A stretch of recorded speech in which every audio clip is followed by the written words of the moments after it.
55 55 और 95 हर उम्र के लिए यकसा मुफीद, मफाद आम्मा का आलम बरदार। जरूर सब्सक्राइब करें, लाइक करें, शेयर करें और बेल आइकन प्रेस करना न भूलें। Rabbani the scholar YouTube channel.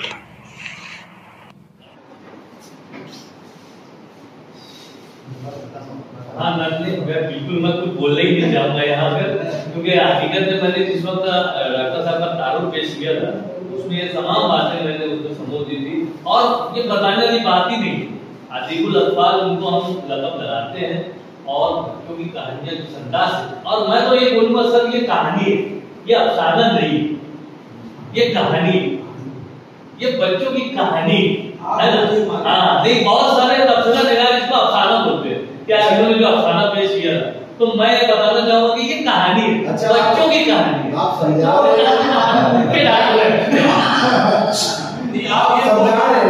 आप समझा रहे हैं कि समझ गए तो इसलिए कर रहे हैं, लेकिन आप ये बोल रहे पहले कोई मत नहीं बोल। मैं इसीलिए मैं आगे बढ़ना चाह रहा हूँ कि हम मैं दोबारा डॉक्टर इकबाल बल्कि साहब को मैं जहमत दूंगा कि अब जो है वो अपना सदारती किताब पेश करें और उसमें जो आज की कहानियां जो कलम करार ने पेश की उस पर भी तबसरा पेश करें, और बिलखुसूस उस बात को यहाँ पर वाज़ेह करें जो आपके साथ पिछले दिनों बीती है कि आपको दिल्ली बुलाया गया और दिल्ली में जो आपकी कहानी की किताब को जो भी सारी बातें हुई ताकि वो एक अच्छी तरीके से जो है तफसीर हो जाए तमाम।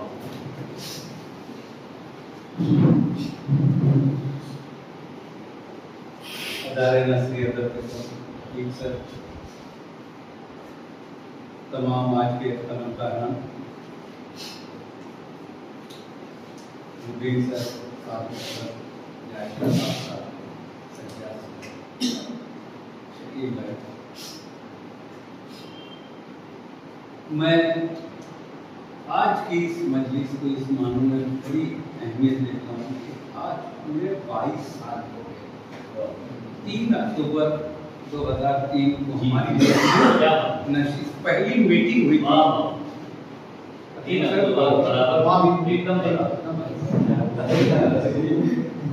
और इस यानी हमारा कहना चाहिए गुज़िश्ता कल जो है वो यौम तासीस था अदारे नस्री अदब का। हाँ जुमा का ही दिन था जिस दिन वो इत्तेफाक से वो 22 साल पहले मीटिंग हुई थी, और शनिचर के दिन हम लोग बंडल के होटल पर बैठकर एक थोड़ा सा उसका फ्रेम बनाए थे। तो ये एक तारीखी लम्हा है आज का। दूसरी चीज मैं नहीं कहना चाहता था, ये रिजवान ने जिस चीज की फरमाइश कौमी काउंसिल बराए फरोग़ उर्दू ज़बान आज हिंदुस्तान का उर्दू का सबसे बड़ा अदारा है जो काम कर रहा है उर्दू के लिए। गुज़िश्ता दिनों जो वहाँ पर काम हुआ तो उन्होंने फिक्शन को लेकर यानी मुल्क में जितने भी अफसाना निगार हैं जो बड़े नामवर हैं वो, और बच्चों के जितने अदीब हैं या शायर हैं उनको यकजा किया। और इत्तेफाक की बात है कि उसमें बच्चों के लिए लिखने वालों में वाहिद अकेला मैं था जो प्योरली बच्चों के लिए लिखा। बाकी जितने थे वो सारे के सारे या तो अफसाना निगार थे और कभी कभी कहानियां लिख लेते थे बच्चों की। ऐसे कुछ की कहानियां, कुछ तो ऐसे भी थे कि जिनकी कोई बच्चों की कहानी नहीं है।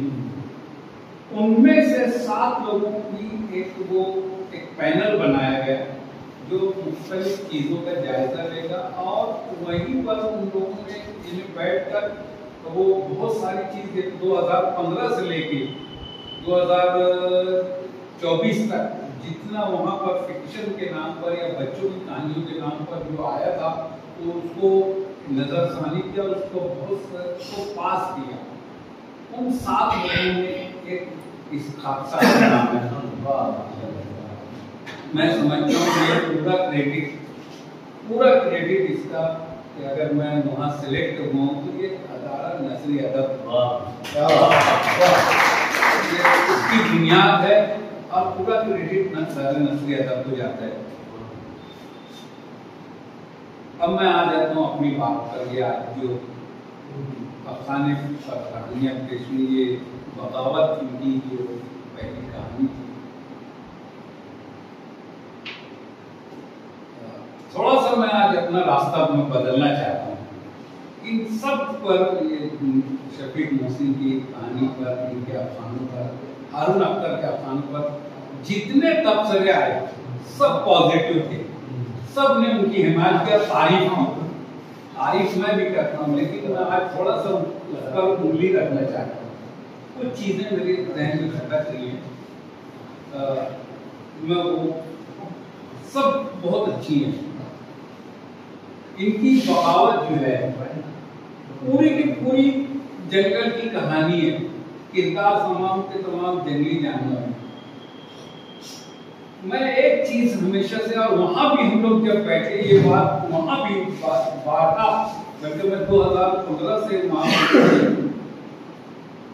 जितने भी बच्चों की कहानियों पर अब वो तबसरे हुए, बहस हुई, वहां पर बाइसे हुए, ये है कि फितरी चीज की फितरत जो है किरदार की वो नहीं जाहिर होना चाहिए। जितना जिस माहौल में लिखा जा रहा है उस माहौल की जो किरदार है, उस किरदार की जो फितरत है, उसको मजरूह बना दिया जाए तो उसका कहानी का लेवल बहुत ऊंचा हो जाता है। अगर कहानी में किरदार की फितरत मजरूह होती है तो वो असर नहीं छोड़ती। जैसे मिसाल के तौर पर इसमें जो शेर है वो गीदड़ उसकी जगह ले लेती है।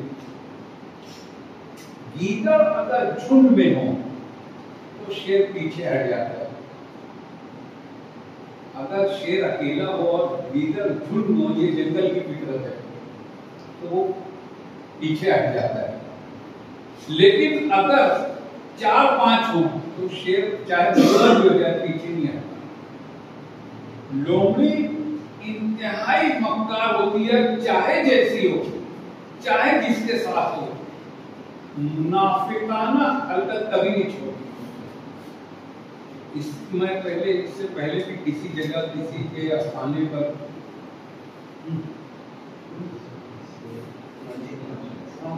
नहीं, मेरे ख्याल से हारून अख्तर की मोहम्मद अहमद की नशीद थी और फरोख जाफरी का अफसाना था मुनाफिक। उसके ऊपर मैंने तबसरा करते हुए कहा था कि लोमड़ी जिस घर में रहती है कभी वो एक दरवाजे के घर में नहीं रहेगी, और उस घर को कहा जाता है नफक। उस घर को कहा जाता है, लोमड़ी जिस घर में रहती है वो नफक। और उसकी फितरत है शफीक मोहसिन साहब, वो जिस दरवाजे से दाखिल होगी कभी वापस उधर से नहीं निकलेगी, दूसरे दरवाजे इस्तेमाल करेगी। अगर उधर से आएगी तो इधर से निकलेगी, इधर से आएगी तो उधर से निकलेगी। मुनाफिक उसी को कहा जाता है, नफक से ही वो मुनाफिक लफ्ज़ बना है। वो चाहे जितनी शेर की वफादार हो, लेकिन वो गीदड़ों की भी वफादार नहीं हो सकती, और जहां मौका मिलेगा वो अपना मुनाफिकाना हरकत करके रहेगी। उसमें एक बहुत मेन किरदार हो सकता था वो कहानी का, कि वो जंगल में किस तरीके से साजिश रचती है और सबको मात देती है। ये हो सकता है आप दोनों के जहन में, यानी हारून अख्तर और शफीक मोहसिन दोनों के जहन में हुकूमत वक्त और उनके कारिंदे जहन में थे, इसलिए वो कहानी इस तरीके से मजबूत होती चली गई। अगर इनको निकाल के भी आप लोग लिखते कहानी वही बनती, लेकिन उनके जितने जानवर थे सबके तमाम की फितरत के मुताबिक उसमें वो चीज जो आपने जहां पर ला कर वो खड़ा किया है, कहानी को छोड़ा है, कि कमजोरों को एहसास दिला देना अपनी कुव्वत का और एकता का, और उसमें कुछ काम आ जाएंगे कमजोर, जैसे उसमें कुछ बकरे वगैरह मार खा गए, शहीद हो गए।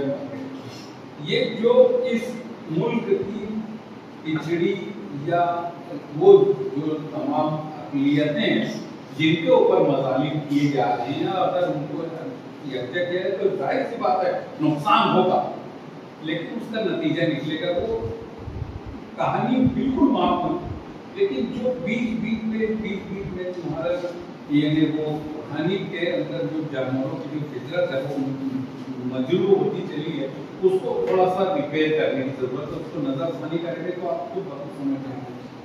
खचार नहीं है, कछार है। शेर जिस घर में रहता है, कछार। वो अजीज एजाज का जो अफसाना था, मैं बम्बई नहीं जानता, मैं बहुत बार गया हूँ, लेकिन बम्बई में आज भी नहीं जानता। खाली मुझे इतना मालूम है ये मदनपुरे का दौड़ा, ये सीधा जाता है सागर होटल, इतना मुझको मालूम, बाकी मैं नहीं बता सकता। इन्होंने पूरी बम्बई घुमा दिया और सब के नाम को बड़ी हैरत हो रही थी कि पहले तो बम्बई में रहते थे या वहाँ कुछ दिन सर्विस वगैरह। वो जो कबूतर चाचा थे, एक पहली बात तो उसमें बुनियादी जो उनसुर है इस अफसाने में, कबूतर सिर्फ हिंदुस्तान में है या हिंदुस्तान के एक ही शहर में है ऐसा नहीं है। ये कबूतर पूरे हिंदुस्तान के हर बड़े शहर में है, इसके अलावा दुनिया के हर शहर में है। यूरोप में भी बहुत से इलाके हैं जहां पर, जैसे लंदन का वेस्टमिंस्टर ब्रिज, वो इलाका जो है आप रोड पर चलते, वो वेस्टमिंस्टर ब्रिज से गुजरता है ना, वो दिल वाले दुल्हनिया में जो छतरी लेके चलता रहता है, वो जिसकी शराब की दुकान रहती है वहां से उसको ढकेल को शराब लेके भागता है, तो वो वहां पर वो कबूतर, वो वहां पर भी जाता है कबूतरों को दाना डालने। वही एरिया है, वेस्टमिंस्टर ब्रिज का ही एरिया है। हाँ वही तो ये सब जगह है। यूरोप हमसे बहुत एडवांस है, खास तौर से आज के मेडिकल साइंस में। यूरोप में इटली पड़ता है, इटली में रोम है। रोम पूरी दुनिया का ईसाई मजहब का, कैथोलिक का सबसे बड़ा मरकज है ना, वेटिकन सिटी। उस वेटिकन सिटी में भी बेपनाह कबूतर हैं, बहुत ज्यादा है, लेकिन कभी यूरोप से ये आवाज नहीं उठी कि इसके बीच से और इससे दमा की बीमारी और ये सब कभी नहीं उठी ये आवाज। हम कैसे जब हमारे यहाँ बीमारियां फैल गई। एक बात याद रखिए, गवर्नमेंट की पॉलिसी अलग होती है, कानून अलग होता है ना। ये पॉलिसी के तहत अगर वो चाचा को दंड भरना पड़ रहा है कबूतर चाचा को, तो वो कोर्ट में चैलेंजेबल है कि आपकी पॉलिसी है। जैसे मिसाल के तौर पर गवर्नमेंट की पॉलिसी है कि जैसे आपकी बहुत सी कहानियां स्कूल के ताल्लुक से, तो वही मिसाल दें, स्कूल आप खोल रहे हैं, गवर्नमेंट की पॉलिसी अभी हम किसी को अप्रूवल नहीं देंगे, ये पॉलिसी है। लेकिन अगर उसका इंफ्रास्ट्रक्चर और उसकी पूरी रिक्वायरमेंट कानून के मुताबिक है आपकी, तो आप कोर्ट में खड़े हो जाएंगे तो गवर्नमेंट आपको इनकार नहीं कर सकती। वो तमाम सहूलियात आपको देना पड़ेगी जो कानून ने दी है। 14 साल तक के बच्चों का एजुकेशन फ्री है, आपको स्कूल का परमिशन मिलेगा, टीचर अपॉइंटमेंट होगा, उनका पेमेंट गवर्नमेंट को देना पड़ेगा। ये कानून है, फंडामेंटल राइट्स को भी से आता है, तो इसलिए ये कानून है। ये पॉलिसी है कि अभी हम ऐसा नहीं कर सकते, अभी ये दाना नहीं डाल सकते, ये गवर्नमेंट की सिर्फ वो पॉलिसी है। और दूसरी चीज ये जो मुबीन सर ने कहा था कि ये जो सहाफत को फिक्शन बन सकता है और बनाया भी। मुझको हैरत हो रही थी कि इतना शानदार महसूस उनके हाथ आने के बाद वो कैसे क्या अफसाने में चले गए। ये टोटल जो किरदार है, जो वाकयात है, पूरा प्लॉट एक के बाद एक पूरा ड्रामे का पूरा प्लॉट था, पूरे किरदार ड्रामे के थे, एक्शन सब, हरकत, डायलॉग सब कुछ।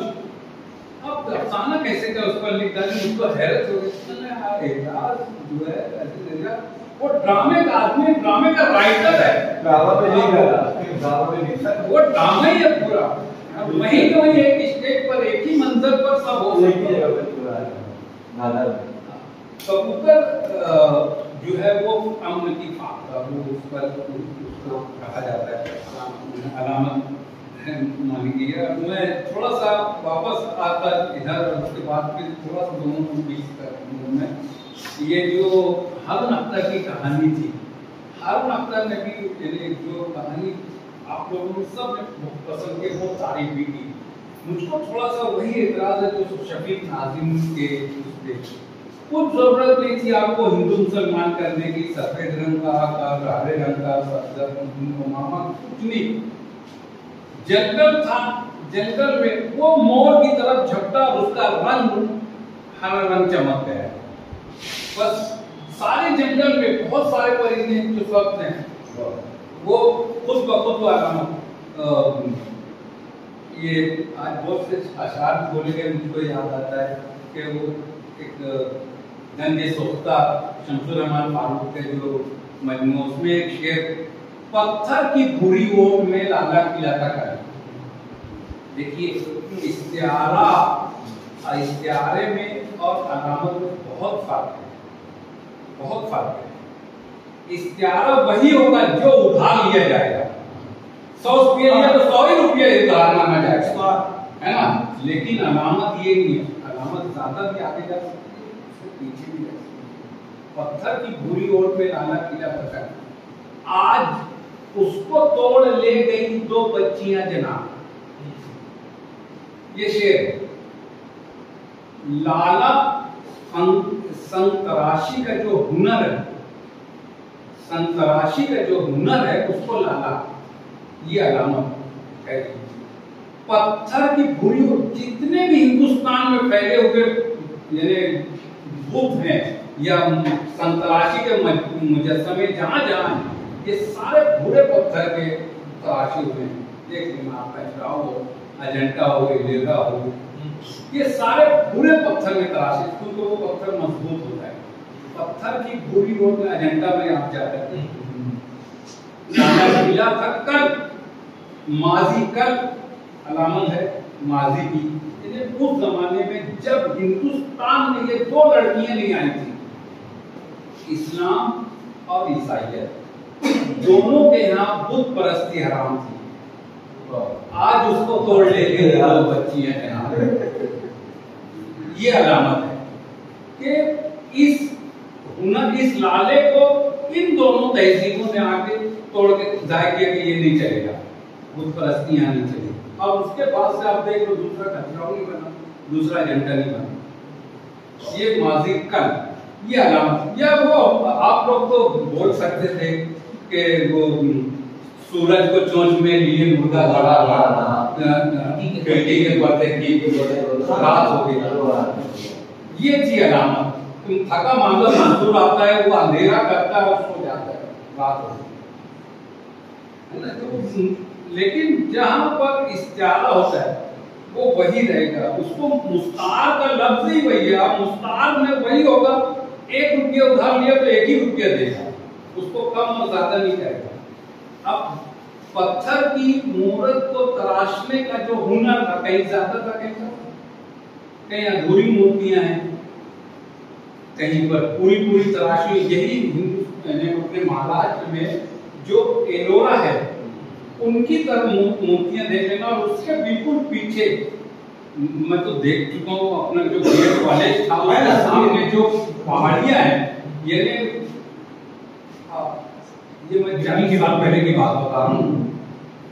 बीबी का मकबरा उसके पीछे, हाँ, बीबी के मकबरे के गेट से जो जाते हैं तो वो रास्ता ऐसे बाजू से चला जाता है उल्टे हाथ से। अब वहां पर अम्बेडकर बस्ती बस्ती है, वो रास्ता जहाँ खत्म होता है वो 4 बारें हैं वहां। और हिंदुस्तान यानी महाराष्ट्र में कहीं आदमजात पूरा मुजस्समा कहीं नहीं है उसके सिवा, उन 4 गांवों में। इतनी मुकम्मल उस 40 साल पहले जो हम लोग देखे थे, इतनी मुकम्मल थी, अनटच। उस वक्त उधर कोई जाता भी नहीं था, अनटच पूरी मुकम्मल आदमजात मूर्तियां जो है वहां बनाई हुई थी, इसी पत्थर में तलाश कर। बाकी सब अधूरी है, कुछ कम है, कुछ ज्यादा है, कुछ टूट गई लेकिन कुछ बनाई वैसी गई वो मुकम्मल थी। तो ये अलामत में ये फर्क होता है कि कहीं कोई चीज़ बढ़ भी जाती है, कोई चीज़ घट भी जाती है, उसको दोनों जगह इस्तेमाल किया जाता है। लेकिन जहाँ राइटर पहुँचाना चाहता है वहाँ बराबर पहुँचता है। तो मैं वो कौवे का खोद के दफन करना, इस जमीन पर हमने दफन किया, वो समझ में आ जाता है। कौन किसी को जरूरत नहीं थी, अब उसकी वजाहत, जितने वजाहती जुमले हैं उस जंगल के, वो सब गैर जरूरी। अलामत को जब इस्तेमाल कर रहे हो तो खोलो आप, अलामत खुलना नहीं चाहिए। ये सबसे अच्छा तुम्हारा एंड था, वहां सारी अलामतें ऐसे तर खुलती चली जाती है। अगर वो सब पर पर्दा डाला गया होता तो इतना लुत्फ देता कि उस केचली के ऊपर भूरी खाक थी, खाकी रंग की धूल थी। वो क्या ऐसे कुछ जुमला है, यानी आरएसएस खाकी चट्टी, वो पूरी अलामतें खुलती चली जाती वहां से। उस अफसाना यही होता है, कहानी और अफसाने में फर्क जो है शकील का है। आज मैं सबका जवाब देता चलता हूँ। मैं सर एक शेर का मैं सदारत करना शकील भाई, एक सवाल पूछूंगा। तो मैं सदारत करना नहीं पूछ सकता। नहीं, मैं आज मौका मिला तो सर से पूछूंगा। हाँ, पूछ मुझे सीखना है। पूछ लो। नहीं, मैं सर एक बशीर बद्र साहब का शेर है कि आंखों में रहा, दिल में उतर कर नहीं देता, कश्ती के मुसाफिर ने समंदर नहीं। मैं आपसे ये चाहता हूँ, ये अदाफा हो जाए, ये अलामती है कि इश्तिहार है, ये शेर। हाँ बोलो ना, फिर से बोलो ये शेर। आंखों में रहा, दिल में उतर कर नहीं देता, हाँ, कश्ती के मुसाफिर ने समंदर नहीं। ये इश्तिहार है, खुला इश्तिहार है, उतनी चीज है। आज सर मेरे को ये अदाफा हुआ तो मैं सोच रहा हूँ कि टूट के और खड़े होकर, नहीं मुझे मालूम नहीं था उसके लिए माना। तो वो जो हारून ने खाकी चट्टी, वहां पर वो खाकी जो केचरी का रंग था, वो उससे पूरी अलामतें और वो तमाम चीज जो है जंगल के ही परिंदों जानवरों और उसमें वो रंग जितने भी थे वो सब खुलते चले आते। जहर जो है वो लपलपी जबान में नहीं होता। एक चीज मैं बैठे बैठे करके मैं सोचा था कि सर से बात करूं, थोड़ा समय आप लोगों का टाइम होगा। हम लोग या जो लोग भी अंग्रेजी अदब से ग्रेजुएशन किए हैं या वो थोड़ा बहुत भी अदब पढ़े होंगे तो उनको एक चीज़ मालूम होगी कि आदम को सबसे पहले अंग्रेजी या ईसाई मजहब के अकीदे के मुताबिक, मैं थोड़ा सा और आगे आऊँगा, उसमें एक चीज़ है कि आदम को यह सबसे पहले हव्वा को वर्गलाया बहकाया था सांप ने।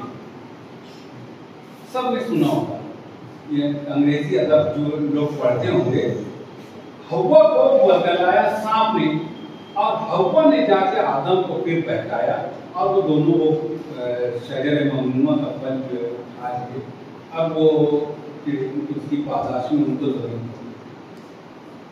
ताल्लुक जो यहूदियों की किताब है उसके अंदर इसके आगे का एक स्टेप है।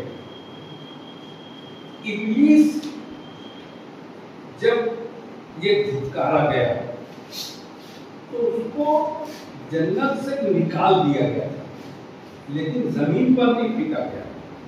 ताल्लुक की रिवायत में उसको इब्लीस को जन्नत से निकाल दिया गया। अब जन्नत में आने से उसका जो है वो उसको पाबंदी लगा दी है और जिब्रील रिजवान को दारोगा के तौर पर जन्नत के दरवाजे पर खड़ा कर दिया गया कि अब ये अंदर नहीं आए।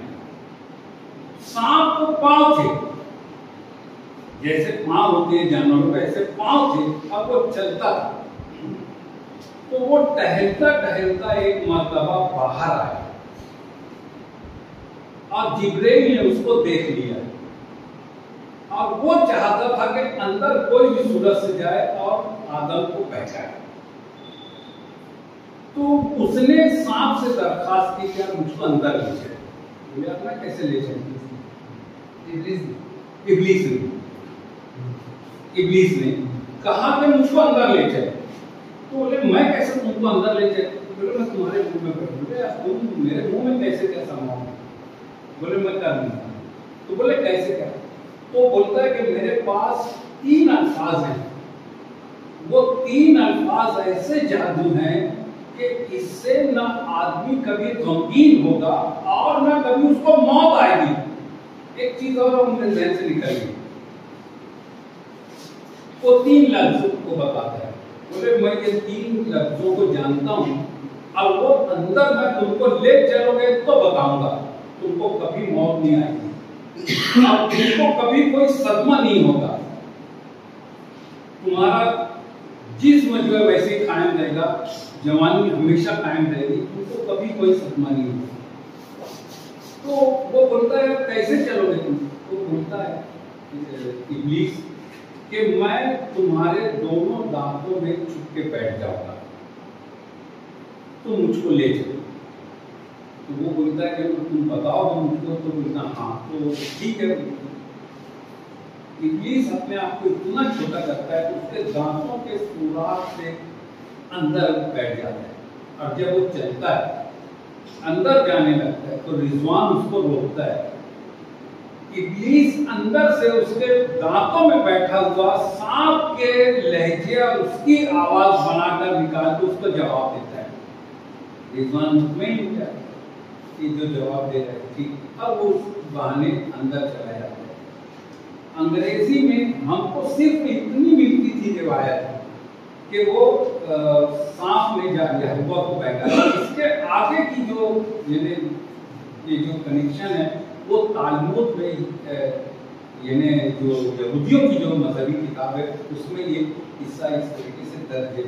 तो उसका सांप का जो दांत था वो पहले से ही खोखला था, बनाया गया, और इब्लीस के उसमें बैठने से वो ऐसा जहरीला आज तक है।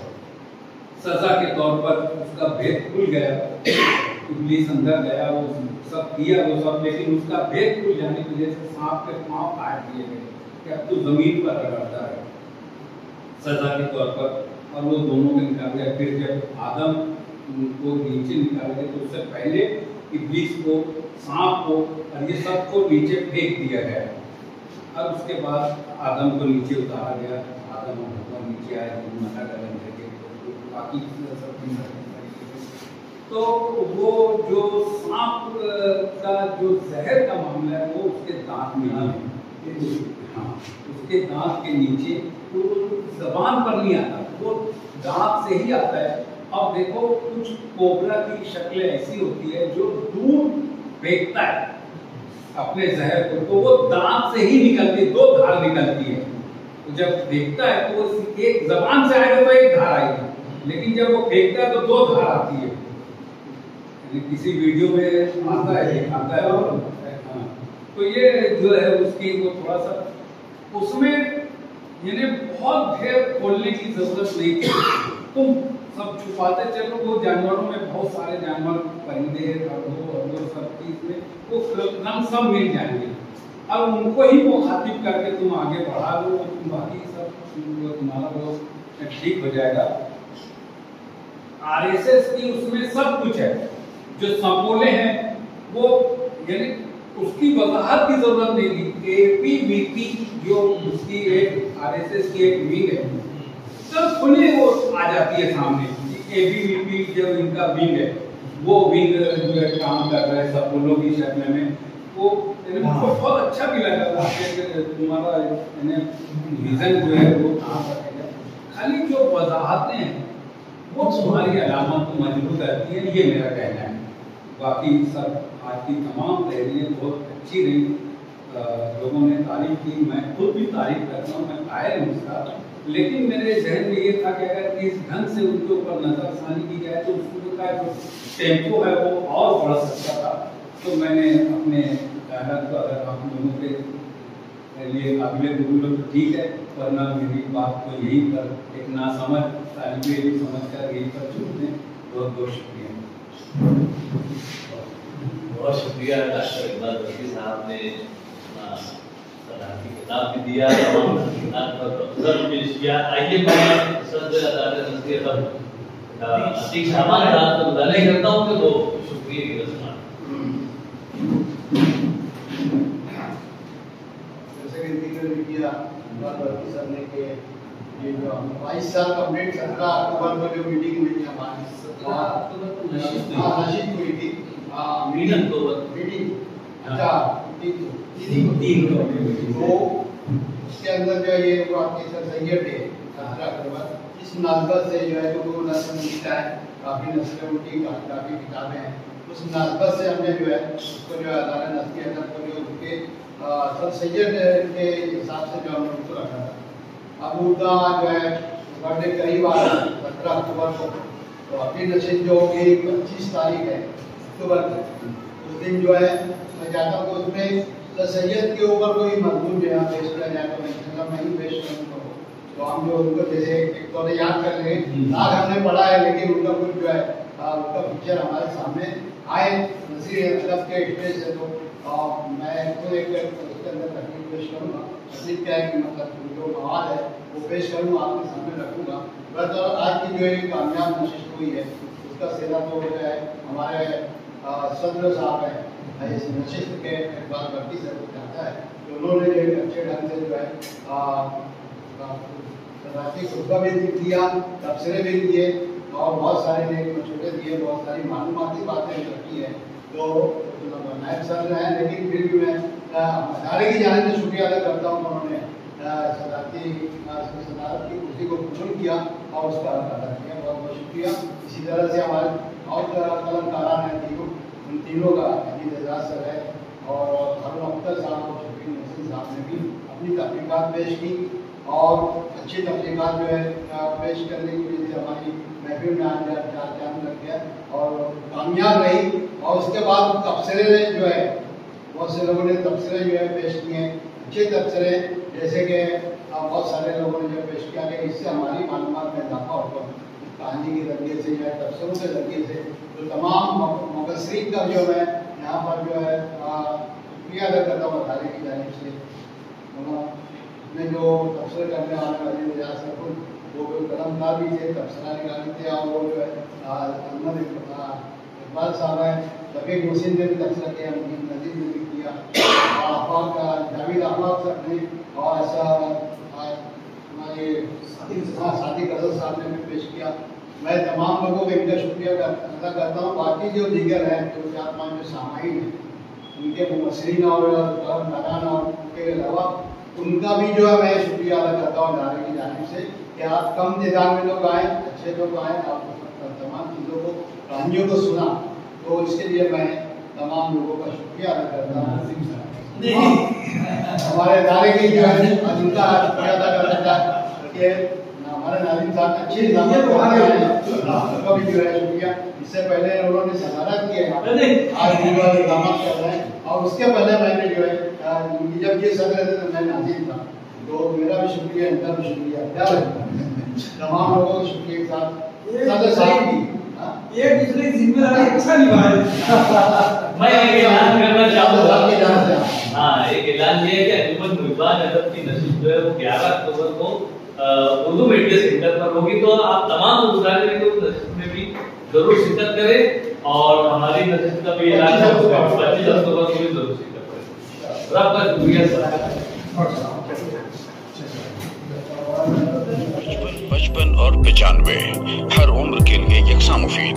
मफाद आम्मा का आलम बरदार। जरूर सब्सक्राइब करें, लाइक करें, शेयर करें और बेल आइकन प्रेस करना न भूलें। Rabbani the scholar YouTube channel.